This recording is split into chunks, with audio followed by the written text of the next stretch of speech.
चंद्रपूरला मुसळधार पावसामुळे पुराचा फटका बसला। अनेक घरात देखील पुराचं पाणी शिरलंय। पुरामुळे मिरचीचं पीक पूर्णपणे पाण्याखाली गेलेल्या पिकाचं नुकसान होत असल्याने बळीराजा मात्र चिंतित आहे। अनेक घरात पुराचं पाणी शिरलेलं चंद्रपूर मधले आपण हे दृश्य पाहतोय। विदर्भातील पुरामुळे मिरचीचं पीक हे पाण्याखाली गेलेलं आहे। पहिली पेरणी कापसाची पाण्याखाली गेली। पुन्हा आम्ही मिरचीची लागवड केलो ते सुद्धा पाण्याखाली गेली। तरीही सरकार अजूनपर्यंत चौकशी येऊन केले नाही। जे काही साहित्य होतं शेतीचं ते सुद्धा पाण्याखाली राज्यानं चालले गेलं।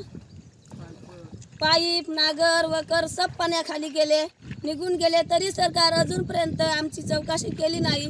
तर आम्ही करावं का हे आम्हाला सुचत नाही आहे। आम्हाला आत्महत्याशिवाय पर्याय नाही आहे। लोकशाही मराठी ऐका, पहा, जागरूक रहा।